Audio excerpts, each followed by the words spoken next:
ഖത്തറിലുള്ള പ്രവാസികൾ അയച്ചതെന്ന് സംശയിക്കുന്ന 28 ലക്ഷം രൂപയുടെ കുഴൽപ്പണം കോട്ടക്കലിൽ പിടികൂടി. സ്കൂട്ടറിൽ കടത്തിയതും വീട്ടിൽ സൂക്ഷിച്ചതുമായ കുഴൽപ്പണവുമായി രണ്ടുപേരെ കോട്ടക്കൽ പോലീസ് അറസ്റ്റ് ചെയ്തു. പണം കോടതിയിൽ സമർപ്പിച്ചതായി കോട്ടക്കൽ പോലീസ് അറിയിച്ചു. കോട്ടക്കലിൽ 3 ഇടങ്ങളിലായാണ് വൻ കുഴൽപ്പണവേട്ട നടന്നത്. ഓട്ടോറിക്ഷയിലും സ്കൂട്ടറിലും കടത്തുകയായിരുന്ന കുഴൽപ്പണവും മറ്റൊരാളുടെ വീട്ടിൽ സൂക്ഷിച്ച പണവും പിടിച്ചെടുത്തു. ആകെ രേഖകളില്ലാത്ത 28,73,700 രൂപയാണ് പോലീസ് പിടിച്ചെടുത്തത്. രണ്ടുപേരെ പോലീസ് അറസ്റ്റ് ചെയ്തു. താനൂർ വെള്ളച്ചാൽ സ്വദേശി പേങ്ങാട്ട് ഷഫീഖ്, വലിയപറമ്പ് പുത്തൂർ ചാലിലകത്ത് നൌഷാദ് എന്നിവരെയാണ് അറസ്റ്റ് ചെയ്തത്. കോട്ടക്കൽ CI വിനോദ് വലിയാട്ടൂരിന് ലഭിച്ച രഹസ്യവിവരത്തെ തുടർന്നായിരുന്നു പരിശോധന. വെള്ളിയാഴ്ച രാവിലെ കോട്ടക്കൽ വലിയപറമ്പിൽ വെച്ച് ഷഫീഖ് ഓട്ടോറിക്ഷയിൽ കടത്തുകയായിരുന്ന 19,52,700 രൂപ പിടിച്ചെടുത്തു.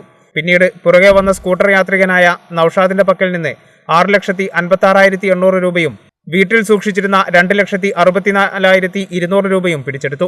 ഖത്തറിലുള്ള ചില പ്രവാസികളിൽ നിന്നാണ് പണം വരുന്നതെന്ന് സംശയിക്കുന്നതായി പോലീസ് അറിയിച്ചു. പണം കോടതിയിൽ സമർപ്പിച്ചതായും വിവരങ്ങൾ എൻഫോഴ്സ്മെന്റ് വിഭാഗത്തിന് കൈമാറിയതായും കോട്ടക്കൽ CI വിനോദ് വലിയാട്ടൂർ പറഞ്ഞു. SI സൈഫുള്ള, SCPOമാരായ ജിതേഷ്, ബിജു, രാജേഷ്, ഷീജ എന്നിവരും പോലീസ് സംഘത്തിലുണ്ടായിരുന്നു. കേരള വിഷൻ, കോട്ടക്കൽ.